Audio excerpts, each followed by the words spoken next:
Hi everyone, got Nick back interviewing me today following the success of the interview we had in my kitchen a few weeks ago, because Nick's got some more questions for me following a podcast that he saw recently when Tim Spector was interviewed for the second time by Stephen Bartlett on Diary of a CEO. So over to Nick with some of your thoughts and things you wanted to run by me. I'm in a fortunate position. I get to talk to you and ask you as a friend. Friend? It's debatable. I thought for camera I'd use that term. Yeah. But here's the thing for me. After watching that, I thought it came across well. I don't know who this gentleman is, Tim Spector. I don't know who he is. But after listening to that podcast, I immediately contacted you. The reason being is you and I have spoken about processed foods, ultra-processed foods. Now, I'm not going to sit here and say I know exactly what those two definitions mean, but I got the impression from that podcast that all ultra-processed foods are bad. That was the impression I got from that. I think I understood him clearly, listening to him, but that's the impression I got. So I wanted to ask you, is he right in that? Is that information correct to have a blanket statement like that, which is how I've heard it? Or have I misheard it? Okay, so I don't think you've misheard it for a start. Okay. I think that's the impression a lot of people get. But there's a lot I want to talk about to that. So if you let me talk for the next 5 or 10 minutes, then I will try and sum up where I'll try and answer your question. So Tim Spector is a very credible academic nutrition researcher who's done loads on investigating, amongst other areas, food and the microbiome. Now, the microbiome are all the good bacteria that live in our gut. Okay. And he's got some really brilliant research there. And a lot of what he talks about is really good, and I'm in line with. But there are a few areas where I probably diverge from him. Okay. And this discussion on ultra-processed food might highlight a few of those. Okay. And I also, and I'll say this again later on, I don't believe, in fact I know, I'm not the only one who would disagree with him. Okay. So there's some confidence there. So I think this conversation focuses on two things. Firstly, what is ultra-processed food and the category, and then my thoughts on that podcast. And secondly, I think there's a slight diversion that we can take from that, which would be types of nutrition communicator and where I think people like Tim Spector sitting in my view of this. Okay. So that's, I think, where this conversation is going to go. Brilliant. So let's talk about ultra-processed food.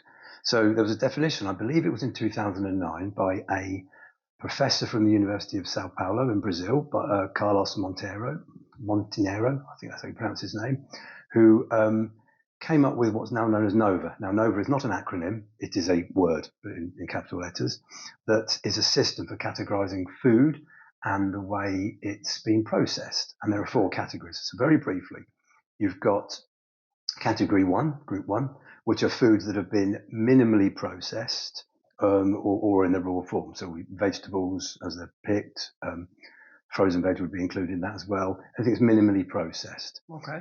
Then secondly, so for example, if something was cooked or chopped or prepared in some way, that's still a process. Yep.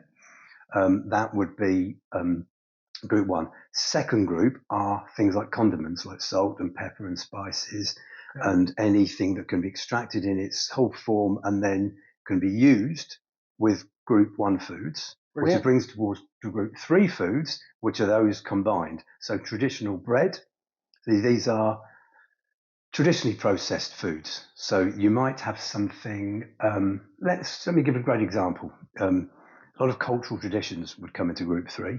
So nixtamalization is where certain forms of flour that were grown in South America, it was shown that there was in history, there was a lot of cases of what's now known to be pellagra. Didn't know what it was back then. Pellagra is a deficiency of vitamin B3, also known as niacin. Okay. Yeah. But yet flour is rich in niacin, vitamin B3. So how were people this happening? Of course, didn't have science and it wasn't this. Nobody knew what B3 was back then. Yeah. I mean, vitamins were only identified less than 100 years ago, I believe. So, but it's just through a cultural meme, a way of, it was shown that if we did this process, nixtamalization, to our flour, then we know that everyone's going to be okay. They're not going to get ill. So it survived. Those who didn't do that died. Yep. Those who did. So, okay, let's give you some real foods. Tortillas, that's where they came from in Central and South America. That's where the flour's been treated with lime water. Now, lime water, I mean the mineral, not the fruit, lime water. Yeah. And it breaks down the barrier and releases the B3. So when they treat it with lime water, roll it out in the way you make tortillas or other such breads, traditional from Central and South America, and there was no B3. So this is an example of group 3 processing. But there's no, it's just the minimal processing. You might add salt to these, you might traditional bread, for example, preserving, drying meat, adding salt to meat, that would all be under group 3. Yep. Group 4, according to Montero and his team and the NOVA definition, is the ultra-processed food. They came up with a term. This word hadn't been, to anyone's knowledge, hadn't been spoken before 2009. Okay. It's a new word. Ultra-processing is, broadly speaking, any processing technique that you couldn't do in your kitchen at home. So anything by group 3 you could do in your kitchen. Straightforward. It would involve, so it might contain certain extracts of sugars or carbs or proteins. So it might have whey protein isolate or soy protein isolate, or malt extract, or a sweetener, or an emulsifier, or gum, xanthan gum, guar gum, and a multitude of other additives. It could have added vitamins and minerals. That, by definition, this is where the definition is a bit woolly. Okay, does having an extra added vitamin mean that it's an ultra processed food? Well, according to Montero's team, yes, but also it's not just what's in the ingredients that's ultra processed according to the NOVA definition.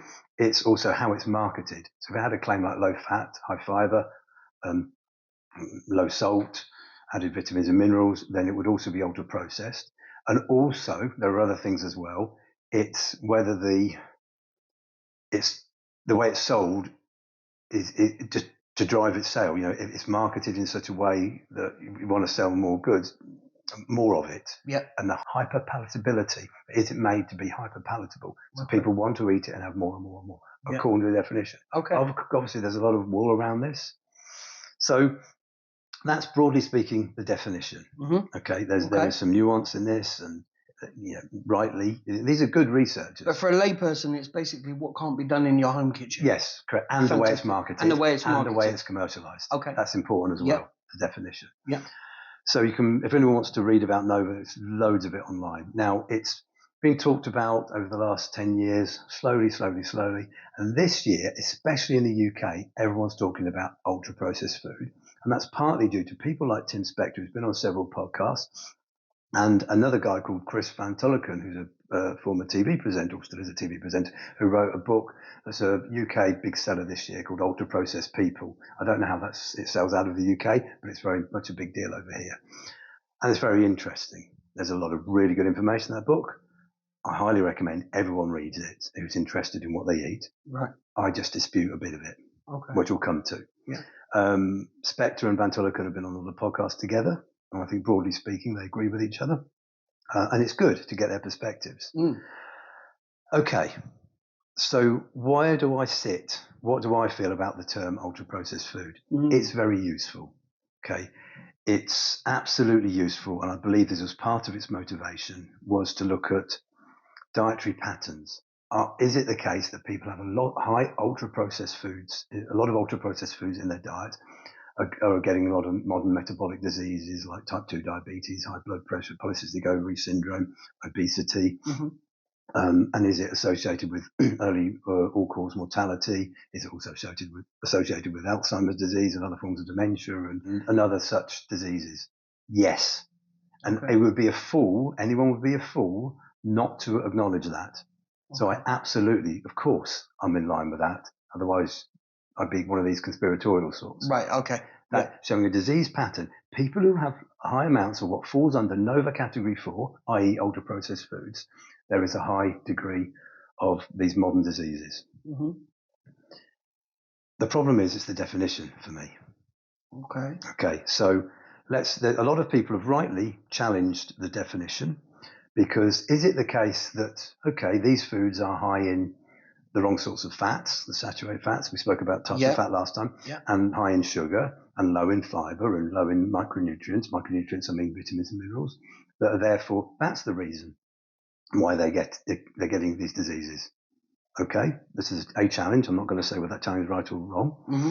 Also, the way ultra-processed foods are made is they're generally, a lot of them, these hyper-palatable ones that we've all had when we've been to these fast food outlets, or we get the prepared meals at home, or the snacks and stuff, they're quite cheap.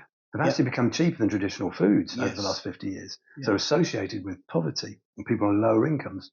So obviously it's not quite hit the developing world, but let's just focus on the Europe and North America and Australia and Japan and South Korea, etc., the more developed nations. Could it be that it's because people on lower incomes are having more of these, that it's actually poverty itself, and the poverty is acting as a proxy for the association with ultra-processed foods and disease? Because we all know there's a lot of research done that people on lower incomes have a worse health outcomes. Yeah. Or is it something else? Is it the fact that you eat so many calories on ultra-processed foods? It's very easy to eat more. They're often very more calorie dense. Well, yeah, that comes into it. That's part of the argument that the advocates of the ultra-processed food definition would say is true. So the point I'm making here is very nuanced. However, humans like to put things in nice little, neat little boxes. And here we have a box with ultra-processed food written on it with bad rubber stamped on it. Yes. That to me is just not good enough. Okay. Let me explain why. Please. Because let's take breakfast cereals as a great example here. Breakfast cereals, I've heard Van Tulleken and Spector on another podcast together saying there's hardly any breakfast cereals that are not ultra-processed foods. And by them saying that, they're implying that if it's bad. Yep. With it, you summed it up perfectly. Yep. Anything that comes under this definition is bad, and that's just not the case.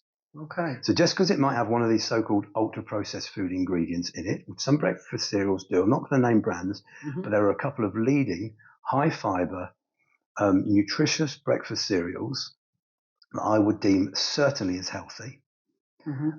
They have their so-called ultra-processed food ingredients. So under their definition, they would be ultra-processed foods, and by implication, they would be bad. Yes. I profoundly disagree with that. Okay. And I am going to name one brand here where I think even the strongest UPF advocate would agree with me.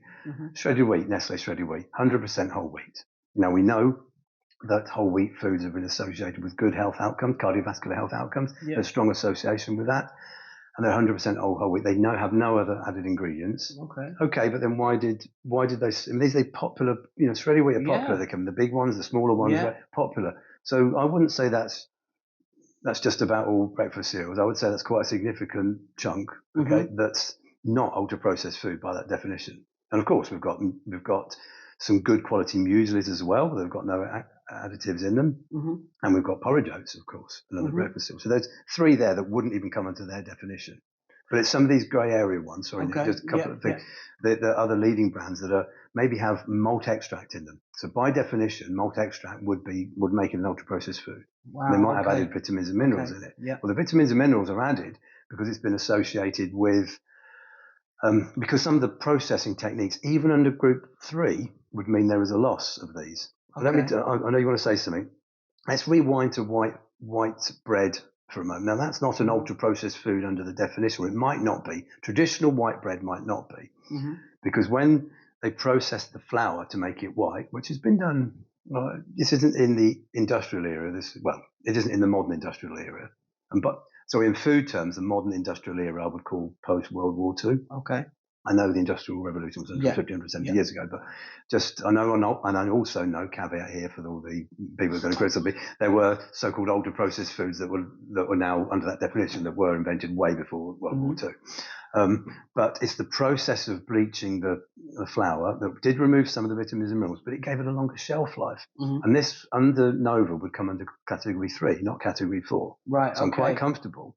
And then, but of course, when you took some of that wheat germ out, that makes the bread wholemeal and makes it into white bread, you lost some of the B vitamins, including folate. Some people call it folic acid, but technically it's folate, just to be precise again here. So then some modern foods, some breakfast cereals add the folate back in because they know there's a good health outcome. Not, for one, it's one of the vitamins that pregnant women have to take for certain trimesters. Before if they're trying to get pregnant, I think up to third or fourth trimester. Don't know, not my area here. But so adding it in, we know that folate deficiencies, there are benefits. So adding folic acid or other type of folate into cereals is a good thing. So I would argue that there's several breakfast cereals that will come under this definition of ultra-processed food are actually not only are they not bad, they're good for you. And one of the key reasons they're good for you is, and sorry, can I just add something in there? They should be marketed in a way that promotes their consumption. I want them to be marketed in a way that promotes their consumption. So by definition, that would be another stamp, ultra-processed food, bad. Okay. But I want them done that way because I want people to buy them rather than the high sugar crap cereals that definitely are associated with poor disease outcome and hyperpalatability. Some of the sugar coated ones, or even not some of the sugar coated ones, but some of them that are just made on highly refined flour that do still promote their overconsumption. You might add extra sugar onto them, of course. Of course, there's another thing about breakfast cereals is you don't just, you might just scoop them out and eat them with your hand, but you have them with milk. And a lot of the anti-ultra processed food people would say, well, milk's a good thing. So surely that's another good thing. You're promoting a lot of protein and all the good nutrition that comes with it. I'm not here to talk about whether we need milk in the diet and the calcium. That's a different debate, and that's one I'm quite prepared to have there. And you don't need to have milk, no. But all I'm saying is a lot of the advocates of ultra-processed food would say that milk's a good thing to have. Okay. So you can see where I'm going. This is where I'm challenging the definition. The box isn't good enough. Now, you were going to say something. You've cleared it up afterwards, and it was the part about the rubber stamp of it's ultra-processed equals bad. That's what I heard. There. Yes. That's now answered. Actually, there cannot be then, by what you've just explained. You just cannot. So it leaves me wondering, which nobody can answer. I'm wondering why he would blanket statement that. You can't. I'm not saying that you can answer that, but I'm wondering then. Okay, why have you taught me that there's a blanket statement of that, and you've just shown me? Actually, well, look, here's just really quickly sitting down like this. Here's a few areas where it cannot fit into that category of rubber stamp bad. And so that's my wondering, but you've just answered it. There's two other things I want to make about this ultra-processed food as well. So part of the reason that ultra-processed foods promote hyperconsumption and overconsumption, and they're hyperpalatable, is the way they're made. And traditionally, wrong choice of words there. Tradition is the wrong word in this context, but the fact that they are typically lower in fiber and often lower in protein relative to the amount of fats and carbs and calories. And we know that protein has a lower caloric availability, which means calorie consumed through the mouth, less is absorbed. So we know that roughly for about every 100 calories of protein that are consumed, we only utilize about 70% of that, that's 70 calories. Right. Whereas for fats and carbs, it's a lot higher. Okay. So if 100 calories of sugar, roughly about 99 calories of that get absorbed and used, which is part of the reason sugar's so bad. Fat's a bit lower. It depends on the type of fats. Starches are a bit lower, but they're all a lot higher than the protein. So having a lower protein relative to the amount of carbs and fats in there means that protein is more likely to be overconsumed. Fibers are the same. Okay. The amount of the higher fiber foods promote satiety, makes you not want so much, and a lot of these foods are lower in fiber and protein. So, if you have a breakfast cereal and eaten with milk, You've got a high fibre, high protein, because you've got a bit of protein from the cereals combined with the high protein of the milk. Mm-hmm. It's packed full of vitamins and minerals. Those are different from the milk and the cereal itself. Even if they're added in, that's a good thing, right? Absolutely. It doesn't mean bad to me. So I'm using breakfast cereal as an example because there's an elephant in the room here. Mm-hmm. I work for a company who we make under the note would come under possibly come under Nova Category 4. Although some people have disputed me on that publicly, which is interesting. But that's something I have to be open and frank about, which is why I think using the breakfast cereal analogy is quite important, because I have no interest in this apart from I enjoy breakfast cereal quite a lot. Yeah. And I avoid high sugar ones. I think there's an absolute problem. Oh, and don't get me wrong, all these people that are criticising the way some of these high sugar or high refined carb breakfast cereals are marketed to kids is very questionable, and I'm on board with them on this one. Yeah. Okay. Yeah. So, one other thing. The second point that I think is key to make. What do I think of Nova? I think Nova has its uses. It is a useful categorization method that is useful for looking at disease patterns. However, it should be confined to academia. So we look at disease patterns in the same way as we look, say, the Mediterranean diet. We might look at how that's associated with disease outcomes. What do high ultra-processed foods, anything that falls under that category, ultra-processed food, how does that relate to disease outcomes? We absolutely should carry on looking at this. Okay. And there's a lot to be said for this. Yeah. What I have a problem is where nutrition communicators and academics start to push the term ultra-processed food and the Nova category into everyday parlance for everyday people to start boxing things up. That's where I fall off. Fantastic. And unfortunately, that is what Tim Spector, who is absolutely brilliant, and I've got huge respect for a lot of what he does, that is what he's doing a lot of. And there's me and other academics are objecting to that. Yeah. Okay. Hang on. I've called myself an academic there. I'm not. I don't work in academia. So by definition, I'm not an academic. For the layperson, what I find frustrating, and I said to you there was something I wanted to say about this, and this is it right here. As a layperson, as somebody who wants to hear from people who know about foods, wants to hear from the academics on this, but please, all we want to know is this healthy or not? So, for example, ultra-processed foods, listening to that podcast, Tim Spector saying, stamp, blanket, bad. Now hearing this, for the layperson, it's kind of, it's confusing. So here's the part. My bit, hearing about Nova. So Nova, I've heard the term only through conversations. I didn't know about the categorization of this. But here's my bit. Ultra-processed foods. If it can't be done in the kitchen, that's fine. I'm not interested in that. I don't want to do it in my kitchen. Are all the products in that healthy and beneficial for me? If they are, and they're all mixed, and that's ultra-processed, then how can that be bad? It's hard.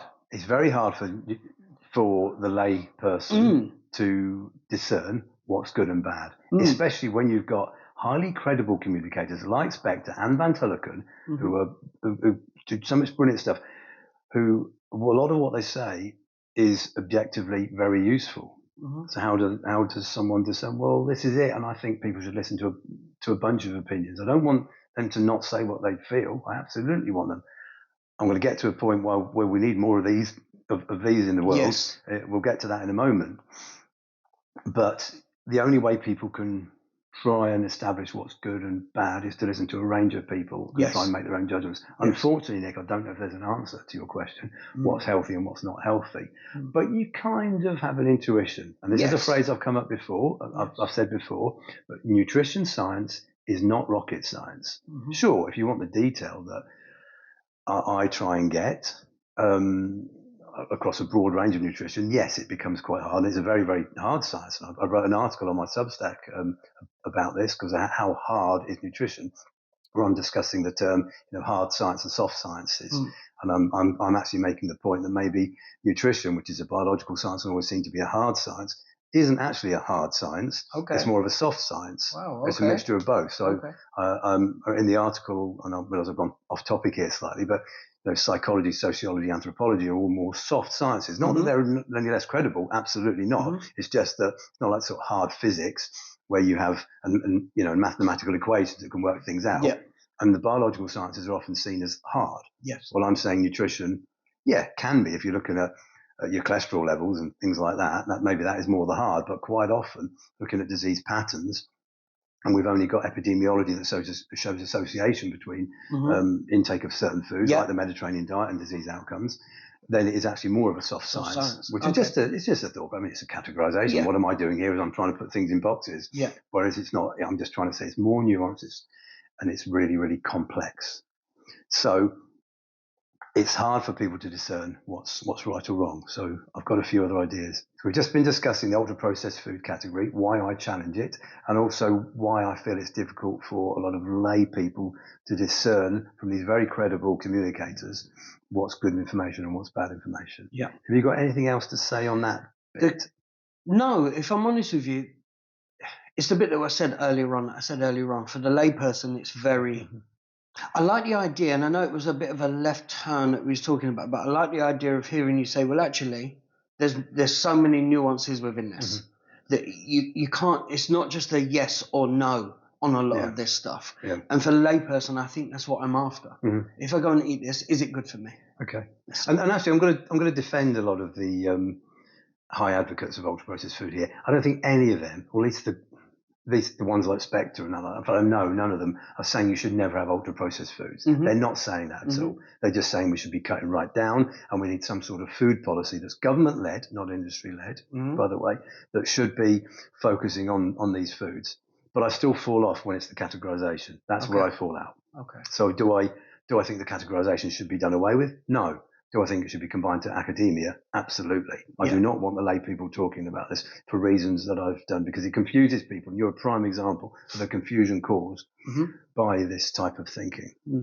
But I do want to say a couple more things, and before I talk about that nutrition communicator type idea that I've got.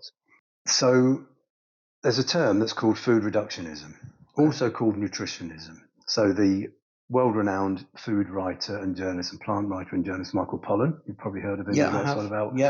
About drugs in foods as well, but Proprietary has done a lot of really good, in fact, some of my favourite nutrition books are written by Pollan, and he is a journalist, he's not an academic. But I love the way he thinks. The Omnivore's Dilemma, by the way, is one of my favourite books, and I think it should be read by everyone, because it has a different perspective. Michael Pollan wrote the book In Defence of Food, and a follow-up book called Food Rules, I think it was called. He talks about food reductionism. He brought the term to common parlance. And what food reductionism is where we think of food in the forms of the nutrient, not in the whole. Food is certainly greater than the sum of its parts. That was the certainly is added by me, but the rest of it was a quote by Pollan.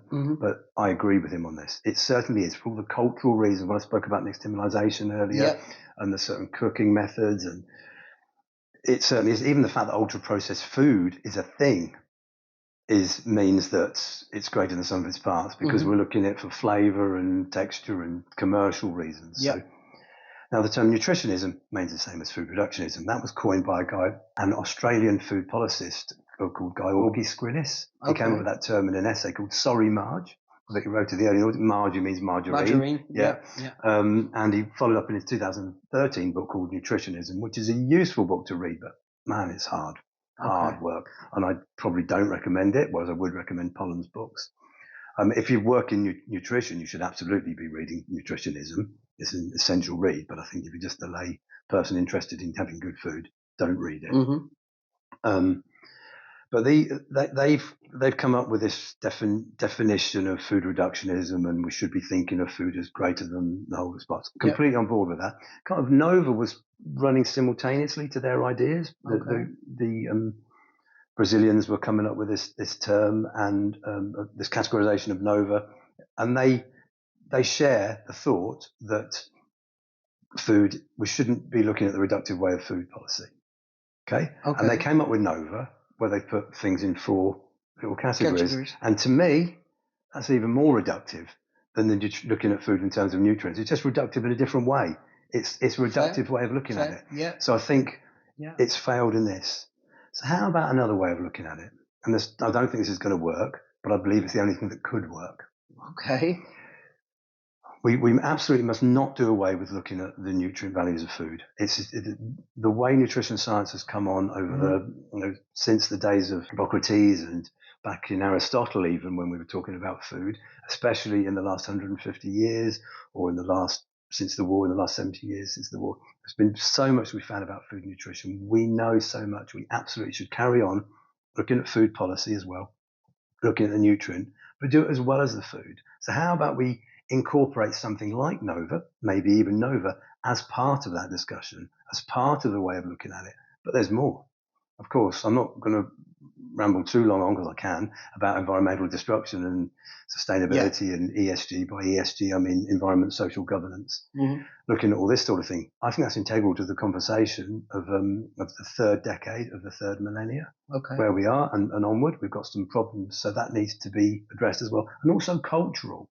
Now, I am referring to cultural traditions for certain groups of people, because those cultural traditions are important to those people, and they're also important to the way we view food. And so, but culture is never set in stone. It constantly evolves, and there are modern cultures as well. So we need some sort of system of categorization. I think we should get a bunch of academics in the room together. I'd love to see Tim Spector in that room, and Carlos Montero as well, coming up with something that would incorporate all those factors. Nice. But I don't think you can get it, because that's too much. It's too nuanced. We're trying to put something in boxes again. And how can we make something user-friendly that incorporates how much protein, carbs and fats and sugars and the right sorts of essential fats, and how many vitamins and minerals have gone, as well as how it's processed, as well as addressing its CO2 emissions, although we do have objective data for that these days, which is useful in getting more rigorous. And also the cultural tradition. It's going to be very hard. There's going to be no one food, for instance, that fits in everything, and there shouldn't be. This is my point. Yeah. But what I'm saying is, if people do want a way of putting things into little boxes, it's the only solution. It's the only thing that would satisfy all. So it might be that we can't even do this thing. We can't find a categorization. So we should just maybe have some sort of food policy, and it shouldn't be industry-led, because industry is led by capitalism, and it's led by shareholders, which are the likes of you and me, and we can't do this. It has to be from government policy. And it has to be by education as well, which is also government policy. We have to be the way the last couple of generations, even in our generation, Gen X is really, it was the cooking skills at home were starting to dwindle, although I'd like to think most people have them, although I do know a number of people in our age that have lacked those. Whereas in our parents' generation, it was really quite rare. They were lacked the skills. Yes. And I'm not here to talk about family values of women and men. I'm absolutely think everybody should be learning these skills, especially in the modern world where a lot of people live alone. We should be learning skills. Sure, teach nutrition from an early age at school, absolutely part of it. But I would say that comes after teaching cooking and basic skills, and that should include how to shop as well. In this ever complex world, that is the only solution to all this. Goes along. It's so complex. The whole thing is so complex, and that's why I think for the layperson, going back to that, because that's where I sit. Going back to that is, okay, yes, there is an element of me. Please find a way of boxing this.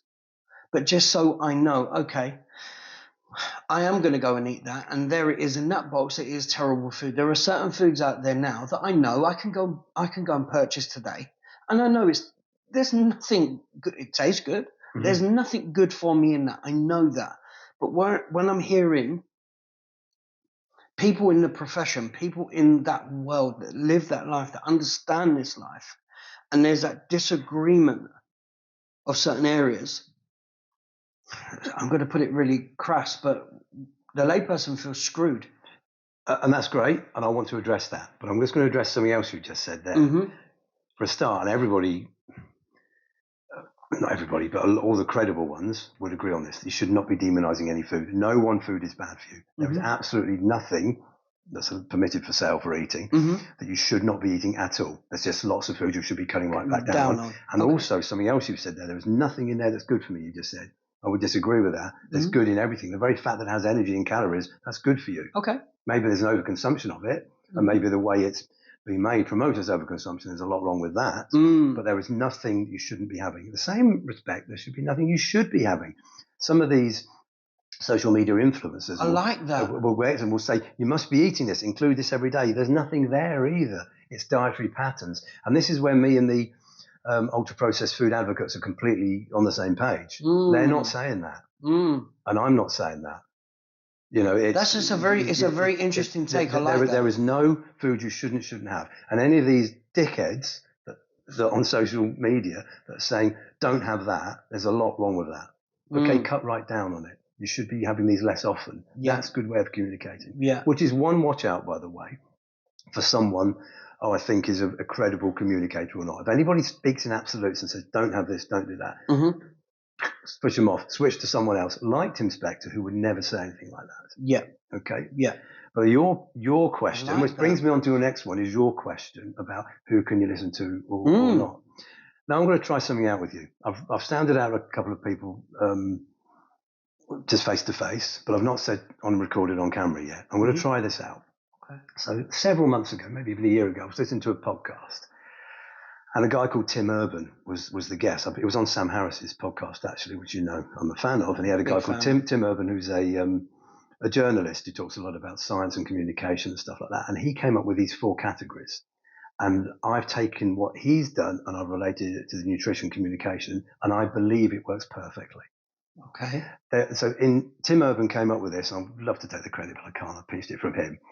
But I'm going to describe the 4 categories, and then I'm going to give some real world examples. Maybe I won't.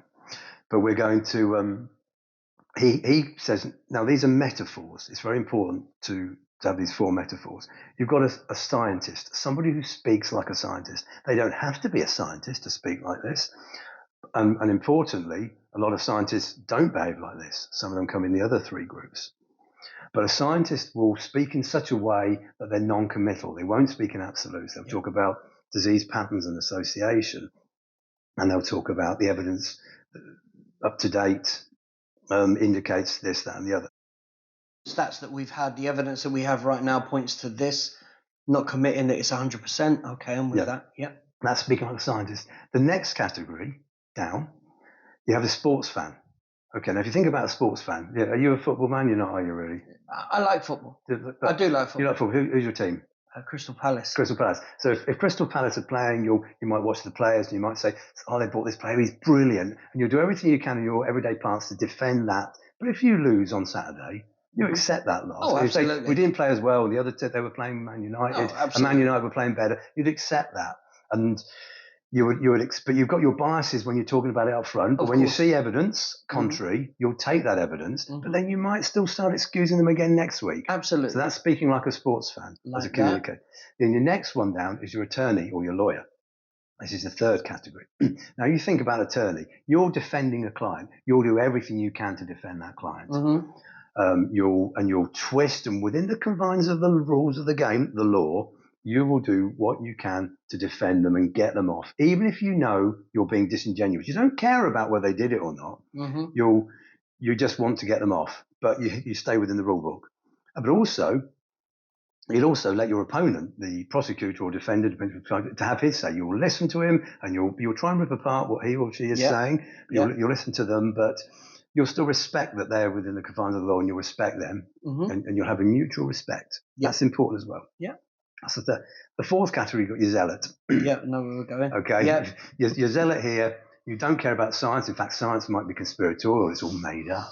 And you speak in absolutes, and they're lying to you.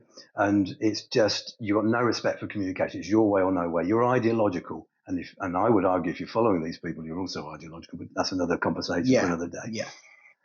And one rule I would say is, whether it's nutrition or whatever, you do not debate these people. You don't debate the zealots. You can debate the other 3, but you do not debate the data. It's just not worth it. Okay, you can argue about, if you're in the same room, you might want to influence the other lot. But these people are so compelling, even if they're untrained, because they're so committed to their nutrition ideology. Yeah.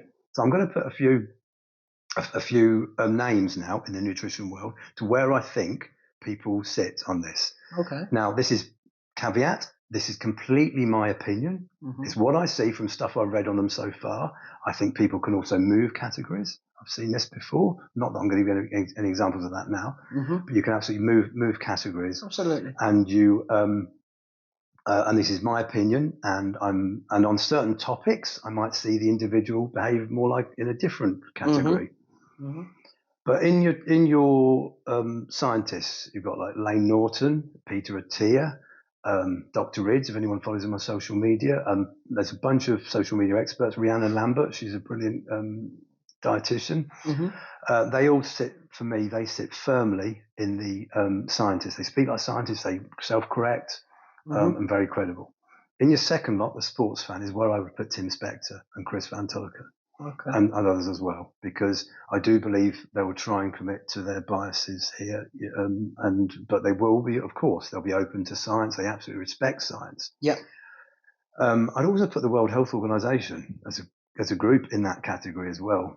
For certain reasons that it's probably too long to go into. Some of the communications. In your third group, I think people like James Smith, the personal trainer, fits there. He certainly spatulas things in to try and suit his goal, but he respects science. In your fourth group are all your zealots, your social media people. I'm not going to name them because I'm not in a position I want to get into an online spat. And as you said, you can't debate with... You can't debate them, so I'm not going to name them. People know who these are. But there'll be some of these carnivore advocates, there'll be some vegan advocates, not many, but I've seen them where it's like you follow this way, you have to do it because you will die if you don't. This sort of way. So it's all over the nutrition spectrum. Where you should now maybe thinking, if you're now thinking, where do you sit, James, on this? That's exactly my question. But there is but you're doing well on that if you're thinking that, because you're already thinking like a scientist. You are. Okay. Yeah, you are already thinking like that. You're starting to think like that. Where do I can't answer that. What I can say is I hope I will be behaving like the scientist, but I have a fear that I'll be dripping into the sports fan now and again because I'm committed to certain beliefs. But I hope that when I do that, people, academics, other nutritionists, even people like you, but people like you who respect and talking and challenge in a good way will challenge me on that and say, James, I think you're behaving like this. I would hope you would do that. I also, here's a bias coming in, I hope the very fact that me saying all that puts me into category 1. I'm cross-checking myself by hoping to be challenged. It puts me in category 1. I hope, but I don't know. So I can never put myself in the category comfortably. All I can say is I try to be in that. Now, one thing on this, I've just named a few people there. None of them will believe they're in 2 or 3. Of course not. And the 4s won't care about where they're in. Right? They've got no respect to this. But the 2s and 3s think they're in category 1. So this is why it's important. This is my opinion. And I'm hoping to be challenged on that. I can provide examples on certain This situations. is all bias awareness, basically. Bias awareness. It's just bias awareness, right? Okay. But the very fact, if they are challenging themselves, if they're in 2 or 3, that pushes them more towards a 1. 1. Absolutely. So this is complicated. Absolutely. So this is credit to Tim Urban on this, and I think he's got some really tongue in cheek. I want to ask if Tim Urban can he move? I within the category. Yeah, he would do. I only heard him on this podcast giving these categories. I'm a big fan of Sam Harris. I love most of what he does. So that's broadly what I think. Now, there's just to round up. I think we're nearly rounding up. If you've got any questions, how can you check out people, whatever category they're in, are likely quite credible. If they talk in absolutes, is one of them. Do they start a conversation with you're being lied to? This is a lie, or conversely, if you do this, fact, something like that. That's another one. Now, unfortunately, social media is set up that you have to put these clickbait things. And I've seen people who I would quite happily put into category 1, scientists, using this as clickbait to pull people in. It's sad and horrible, and I'm going to do it myself because it's the only way you can get people to listen. As long as then that's the clickbait, as long as I'm articulating what I'm saying correctly, following that, I believe it's as okay as... That's to get them through the door. Correct, yes. And I don't like it, but it's the world we live in, and unfortunately I think we have to do it. Also, the other thing as well is, I spoke about demonizing foods earlier. That's another watch out. If anyone is demonizing any food or lauding any food, that's something you must have, highly questionable. The other one, of course, is check out are they being transparent about their conflicts of interest. I try to be when I talk about things. If I'm talking about nutrition messaging, I very, very, very rarely mention the company I'm associated with because I don't believe it's necessary. I want people to argue on my merits, but always in my bio, it's always linked. And if it comes up in relevant conversation like it has had to have come up today, I try and be transparent about it. I'd imagine it's going to be the easy throw as well at you, which is, I wonder where James Collier is going to stand on this. Yeah. Because... Yeah, and that's already been thrown. I was reported in the news the other week, and it was shared on LinkedIn. And there was a few, LinkedIn, you generally get a better class of debate, a better class of troll, but there were some passive aggressive reshares. Better class of troll. Yeah, there were some passive aggressive reshares of it with, of course, James Collier's going to say all this. When I was quoted secondhand anyway, it wasn't my essay. By the way, I have a Substack coming out on this very soon. By the time this is released, it will be out, and that's got my views articulated much more succinctly and clearly. But this was a report, although I do think the journalist did a very good job of representing me. No qualms of what she said. She represented me very well. But people were saying, oh, no wonder James Collier says this, and there was a few questions, there. And I'm going to get that, but and that's fine, as long as I'm doing what I can to be transparent about it. But I want people to. That's not useful to anyone. No, how is anyone else reading their post? How is that useful? I want people to criticise the merit of my argument, and I could well be wrong in a lot of what I've said today. Well, I know that when you and I spoke on different subjects, as well as this, but on different subjects, you and I both stand in the same spot, I believe, which is, please show me I'm wrong, because then that's a step forward. I want to know. Please show me. And if we stand in that area, I just think we all grow. To sum something up here, Nick, I have a bit of a different view on the ultra-processed food debate to quite a lot of people, though there are a lot of academics that share my view. But I am offering a different perspective on ultra-processed foods. Nick, good conversation today. Have you got anything else before we sum up? The main question that I had was the blanket statement of ultra-processed, and you've covered it. For me, that is. The other bit is where I was... When I started saying about, well, I know that if I go there, it's bad for me. I really like the difference of look, which is actually there's going to be something good in that. The fact that you can go and buy it legally, there's something good in that. So it's about cutting down on that. And it's about cutting that back. No, I enjoyed that. It's a different way of looking at it for me. I enjoyed it. Hopefully that was useful. Hopefully everybody else who's listened is useful. I'm going to be talking about this topic of ultra-processed foods on a lot more podcasts soon as well. Other people's, when I'm going to be a guest on other people's podcasts. So hopefully my views will evolve, be challenged, and hopefully other people can benefit. I hope you evolve too, James. Thank you. Thank you.